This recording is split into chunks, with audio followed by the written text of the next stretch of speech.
আগের ফাইলের continuation page 237 question number 31 what do you mean who said this what does the question suggest কে কথা বলেছেন এই প্রশ্নের মাধ্যমে কি বোঝানো হয়েছে answer the jar said this with astonishment to mean that he did not understand how his question had already been answered যার এই কথাটি অবাক হয়ে বলেছেন সে এটা বোঝাতে যে তিনি অনুধাবন করতে পারেননি কিভাবে তিনি উত্তরগুলি ইতিমধ্যেই পেয়ে গেছেন question number 32 now who said this and why কে এই কথা বলেছেন এবং কেন answer the hermit said this to the tsar to suggest that the present is the most important time সন্ন্যাসী এ কথা বলেছেন বর্তমান সর্বাপেক্ষা গুরুত্বপূর্ণ সময় এই কথা বোঝাতে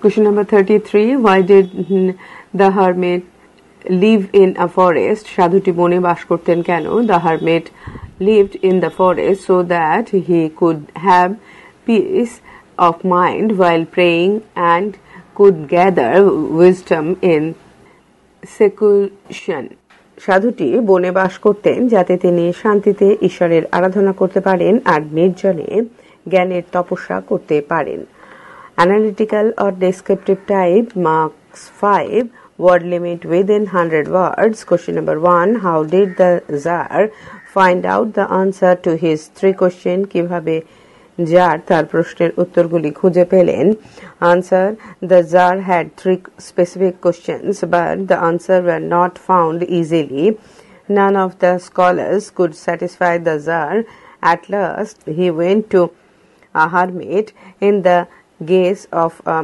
common man seeing the hermit working hard the Tsar took pity on him and expressed his desire to help him later he also took good care of a wounded man who primarily intended to murder him however the Tsar made peace with the man who was his avoid enemy in his course of action were hidden the hermit pointed out answers to his 3 vital questions the answers were explained to him by the hermit elucidated that the most important time is present the most important person is one who is with the Tsar and the most important thing to do is to do good to the person who is with Tsar জারের নির্দিষ্ট 3টি প্রশ্ন ছিল কিন্তু জারের প্রশ্নের উত্তরগুলি সহজে আসেনি কোনো পণ্ডিতই জারকে সন্তুষ্ট করতে পারেননি সাধারণ মানুষের ছদ্মবেশে যার সাধুর কাছে গেলেন সাধুকে কঠোর শ্রম করতে দেখে জারের দয়া হলো এবং তিনি সাধুকে সাহায্য করার ইচ্ছা প্রকাশ করলেন পরে তিনি ভালোভাবে আহত লোকটির পরিচর্যাও করেছিলেন যে প্রথমে তাকে হত্যা করতে চেয়েছিল যাই হোক যার তার পরম শত্রুর সাথে বন্ধুত্ব স্থাপন করবেন বলে মনস্থ করলেন এই কাজের ফাঁকেই যার 3টি গুরুত্বপূর্ণ প্রশ্নের উত্তর পেয়ে গেলেন এই উত্তরগুলি সাধু তাকে বুঝিয়ে দিলেন সাধুটি সহজ ভাষায় তাকে ব্যাখ্যা করে দিলেন যে সর্বাপেক্ষা গুরুত্বপূর্ণ সময় হলো বর্তমান সর্বাপেক্ষা গুরুত্বপূর্ণ মানুষ হলো যার সাথে ওই ব্যক্তি থাকে আর সবথেকে গুরুত্বপূর্ণ কাজ হলো সাথে থাকা ব্যক্তিটির ভালো করা Question number 2 what was the first question of the Tsar discuss the answer which he got to this question রাজার প্রথম প্রশ্নটি কি ছিল এই প্রশ্নের উত্তরটি বিশ্লেষণ করো answer the first question of the Tsar was to know the right time to begin an action the Tsar was explained by the hermit that he most important time is the present and it is the only time over which we have got any power and control we all live in the present and it is the result of our past our future is also the result of our present so what we do in our present has a huge impact on our future if our present is correctly led we will reap a rich harvest in future The hermit said that the Tsar helped him and the wounded man according to the need of the time. Thus he could be friend with his enemy afterwards. The Tsar understood his logic and got the appropriate answer. জারের প্রথম প্রশ্ন ছিল কোনো কাজ শুরু করার সর্বোত্তম সময় কখন। জারকে শুধু সাধু বুঝিয়েছিলেন যে সবথেকে গুরুত্বপূর্ণ সময় হলো বর্তমান এবং এটি একমাত্র সময় যার উপর আমাদের ক্ষমতা এবং নিয়ন্ত্রণ বজায় থাকে। আমরা সকলেই বর্তমানে বাস করি আর এটি আমাদের অতীতের ফসল। আমাদের ভবিষ্যৎ আবার আমাদের বর্তমানের ফল। সুতরাং যা আমরা বর্তমানে করি তাই বিরাট প্রভাব পড়ে আমাদের ভবিষ্যতে। সুতরাং আমরা যদি আমাদের বর্তমানকে সঠিকভাবে ব্যবহার করি তাহলে আমরা তার সুফল পাব। সাধুটি বললেন যে সময়ের প্রয়োজন বেড়েই যার তাকে এবং আহত লোকটিকে সাহায্য করেছিলেন। এই কারণেই পরবর্তী সময় তিনি তার শত্রুর সাথে মিত্রতা স্থাপন করতে পেরেছিলেন। যার এই যুক্তি অনুধাবন করলেন এবং সঠিক উত্তর পেলেন। Question number 3. Do you think that the three answers to the questions are the fundamental pillars of life? তোমার কি মনে হয় যে প্রশ্নের তিনটি উত্তর জীবনযাপনের তিনটি মূল স্তম্ভ? Answer. The short story Three Questions by Leo Tolstoy has a profound message in it. The three questions that hunted the Tsar are actually the riddles of life. If one can find the answers to the eternal questions, he would presumably never fail in anything he undertakes. Page 238. The scholars and so-called wise men in the kingdom failed to give proper answers to the questions. The hermit finally gave the solution from the experience of the Tsar himself. The Tsar realized the importance of the present, understood the importance of the person right before him. He also felt that the most important job is to make people around happy. Thus, it may be said that the answers to the three questions are the fundamental pillars of proper understanding of life. টলস্টয়ের ছোট গল্প three কোয়েশ্চেন্সে একটি গভীর বার্তা আছে। যে তিনটি প্রশ্ন যারের মনে বারে বারে এসেছিল তা আসলে জীবনের চিরন্তন জিজ্ঞাসা। কেউ যদি এই প্রশ্নের উত্তর খুঁজে বের করতে পারে তাহলে ধরে নেওয়া যায় যে সে কোনো কাজেই ব্যর্থ হবে না। দেশের পণ্ডিতেরা বা তথাকথিত জ্ঞানী ব্যক্তিরা ওই প্রশ্নের সঠিক উত্তর দিতে ব্যর্থ হয়। শেষ পর্যন্ত সাধুটি যারের নিজস্ব অভিজ্ঞতা থেকে এই প্রশ্নগুলির সমাধান বার করেন, যার বর্তমানের গুরুত্ব অনুধাবন করেন আর তার সামনে থাকা ব্যক্তিটির গুরুত্ব বুঝতে পারেন। তিনি আরও বুঝতে পারেন চারপাশের মানুষকে সুখে রাখাই সবথেকে গুরুত্বপূর্ণ কাজ। সুতরাং বলা যায় যে ওই তিনটি প্রশ্নের উত্তর আসলে জীবনকে সঠিক অর্থে বোঝার ক্ষেত্রে তিনটি গুরুত্বপূর্ণ স্তম্ভ। Question number 4. What did the scholars of the state open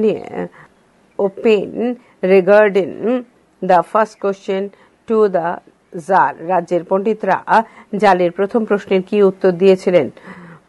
Answer. In these first question, the Tsar sought to know the best time to begin everything. These scholars gave different solution to this problem. Some said that one must draw up in advance a table of days, months and years and must act according to his plans. Other scholars found it to be quite impossible to determine the right time before every action. So one must give close attention to the events taking place and decided which one was the most necessary to act upon. Some scholars advised the Tsar to keep a group of wise men who would help him in deciding the right and proper time for every action. A few scholars even said that the Tsar must consult magicians in this regard because only the magicians know beforehand what was going to happen. The answers did not satisfy the Tsar, rather they perplexed him more. তার প্রথম প্রশ্নে jar জানতে চেয়েছিলেন কোনো কাজ শুরু করার সবচেয়ে উপযুক্ত সময় কোনটি। পণ্ডিতেরা এই সমস্যার বিভিন্ন রকম সমাধান দিয়েছিলেন। কেউ বলেছিলেন যে জারকে আগে থেকেই দিন, মাস, বছরের একটি সারণী প্রস্তুত করতে হবে এবং সেই পরিকল্পনা অনুযায়ী চলতে হবে। অন্য পণ্ডিতেরা সব কাজের উপযুক্ত সময় আগেভাগে নিরূপণ করা অসম্ভব বলে মনে করেছিলেন। তাই কি ঘটনা ঘটছে তা ভালো করে লক্ষ্য করে সেই অনুযায়ী কোন কাজটি সম্পন্ন করা সর্বাপেক্ষা জরুরি তা নির্ণয় করা উচিত বলেছিলেন। আবার কেউ মনে করেছিলেন যে জারের উচিত জ্ঞানী ব্যক্তিদের একটি সভা তৈরি করা যারা তাকে সব কাজের সঠিক সময় সম্পর্কে পরামর্শ দেবেন। কয়েকজন পণ্ডিত আবার বললেন যে জারের উচিত জ্যোতিষীদের পরামর্শ নেওয়া, কারণ জ্যোতিষীরাই আগে ভাগে জানতে পারেন কি ঘটতে চলেছে। এই ধরনের উত্তর জারকে সন্তুষ্ট করতে পারেনি, বরং তাকে আরো হতবুদ্ধি করেছিল। Question number 5. How did the hermit explain the answer to the third question? সাধু কিভাবে তৃতীয় প্রশ্নের উত্তর ব্যাখ্যা করেছিলেন?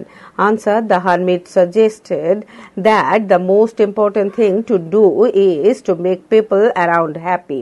The hermit said that the Tsar showed sympathy by digging the seed bed. What the Tsar didn't know was that his avowed enemy was planning a surprise attack on him. If the Tsar hadn't decided to help the hermit, he would have returned early and got killed. Again, if the Tsar had not helped the wounded man, his enemy, would not have made peace with him so eagerly. So, the most necessary thing for a man is to help others around him. A virtuous man always makes friends by making others happy. সাধুটি জারকে পরামর্শ দিয়েছিলেন যে সর্বাপেক্ষা গুরুত্বপূর্ণ কাজ হলো চারপাশের মানুষকে সুখী রাখা। সাধু বলেছিলেন যে জার সাধুর প্রতি দয়া প্রদর্শন করেছিলেন বীজ বসানোর জন্য গর্তগুলি খুঁড়ে। জার তখন জানতেন না যে তার চরম শত্রু তার উপর আক্রমণের ছক কষছিল। যার যদি সাধুকে সাহায্য করার সিদ্ধান্ত না নিতেন তাহলে তিনি আগেই ফিরে আসতেন এবং তাকে হত্যা করা হতো।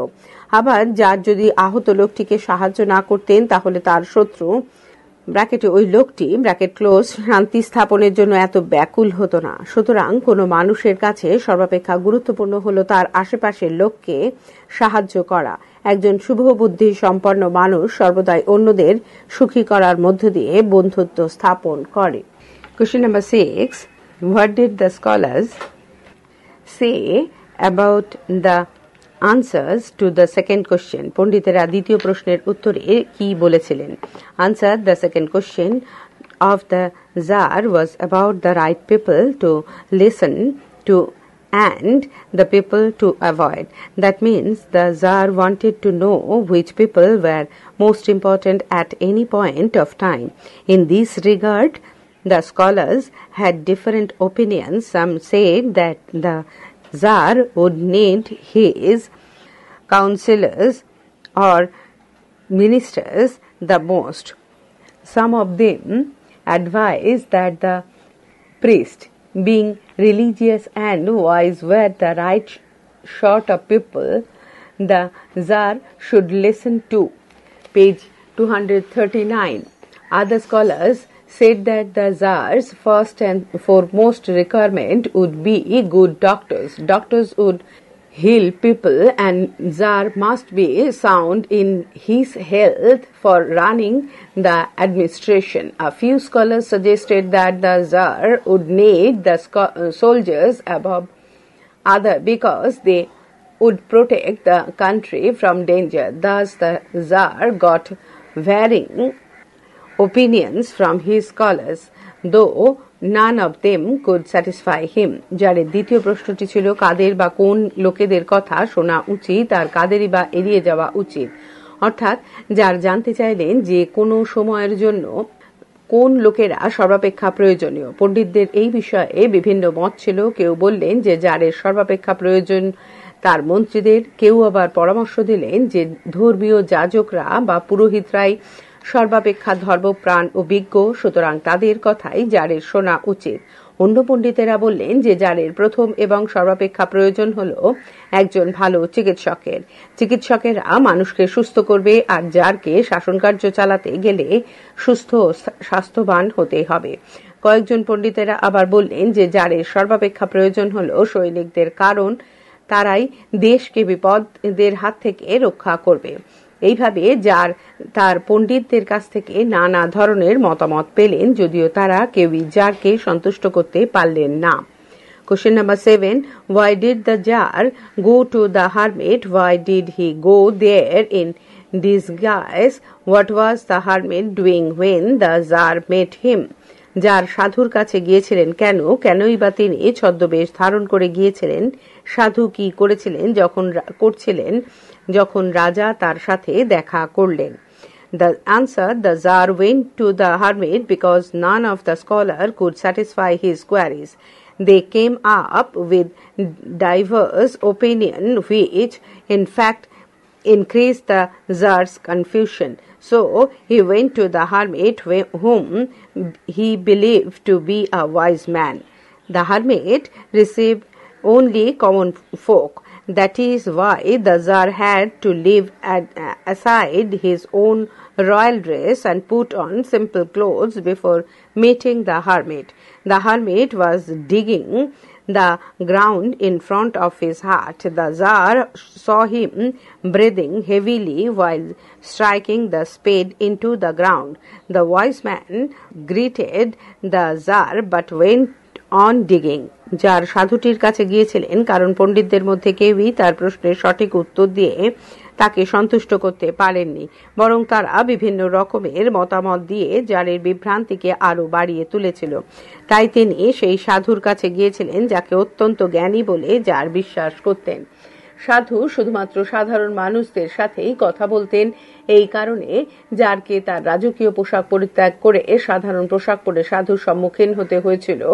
জার সাধুর সঙ্গে দেখা করতে গিয়ে তাকে তার কুটিরের সামনে মাটি খুঁড়তে দেখেছিলেন। জার দেখলেন যে সাধুটি গভীর শ্বাস নিচ্ছেন যখন তিনি কোদাল দিয়ে মাটি কোপাচ্ছেন।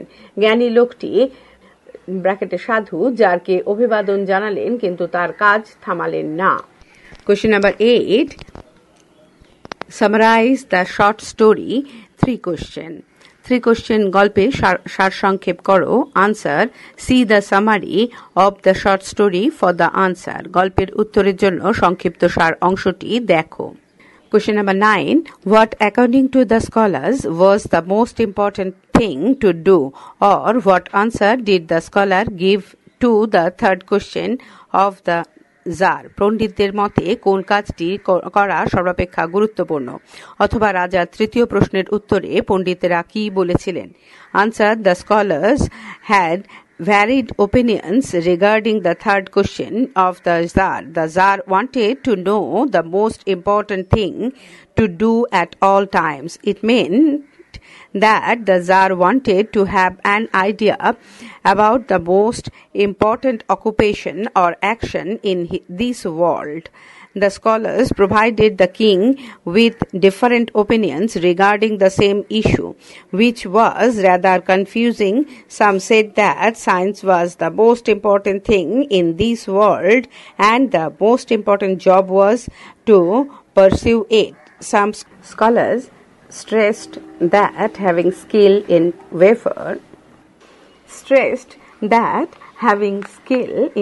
warfare was the most important thing in the world. A few scholars opined that religious worship was the most important thing. However, these opinions could not satisfy the Tsar. জারের তৃতীয় প্রশ্নের উত্তরে পণ্ডিতদের বিভিন্ন মতামত ছিল। জার সর্বসময়ের সবথেকে গুরুত্বপূর্ণ কাজ কি তা জানতে চেয়েছিলেন। এর অর্থ জার এই পৃথিবীতে সবথেকে প্রয়োজনীয় বৃত্তি বা কাজ সম্বন্ধে একটি ধারণা করতে চেয়েছিলেন। পণ্ডিতেরা জারকে এই সম্পর্কে নানা ধরনের মতামত জানিয়েছিলেন, যা অত্যন্ত বিভ্রান্তিকর ছিল। তাদের মধ্যে কেউ বললেন যে পৃথিবীর সর্বাপেক্ষা গুরুত্বপূর্ণ জিনিস হলো বিজ্ঞান এবং সবথেকে গুরুত্বপূর্ণ কাজ হলো বিজ্ঞান সাধনায় ব্যপ্ত থাকা। আবার কিছু পণ্ডিত বললেন যে যুদ্ধের দক্ষতাই সর্বাপেক্ষা গুরুত্বপূর্ণ এই পৃথিবীতে। কিছু পণ্ডিত এও বললেন যে সবথেকে গুরুত্বপূর্ণ জিনিস হল ধর্মীয় উপাসনা। অবশ্য তাদের এই মতামত জারকে একেবারেই সন্তুষ্ট করতে পারেনি। Page 240, question number 10, what did the Tsar do to tend the wounded man? যার আহত লোকটিকে যত্ন নিতে গিয়ে কি কি করেছিলেন? Answer: the Tsar saw a man running out of the wood. He was bearded and his hand was pressed against his stomach. Blood was coming out profusely from the wound. The man fainted when he appeared before the Tsar. The man was moaning in pain, so the Tsar, along with the hermit, started to tend the wounded man. The Tsar bandaged the wound with his own handkerchief and a towel provided by the hermit. But as blood kept flowing, the Tsar washed and rebandaged the wound. At last the blood ceased flowing and the man gradually revived. The Tsar gave him some fresh water to drink. Thereafter the Tsar and the hermit carried the wounded man into the hut and laid him on the bed. যার দেখলেন একটি লোক বনের মধ্যে থেকে ছুটে বেরিয়ে আসছে। লোকটির গালে দাড়ি ছিল আর লোকটি তার নিজের পেট চেপে ধরেছিল। লোকটির ক্ষত থেকে অঝোর ধারায় রক্ত বের হচ্ছিল।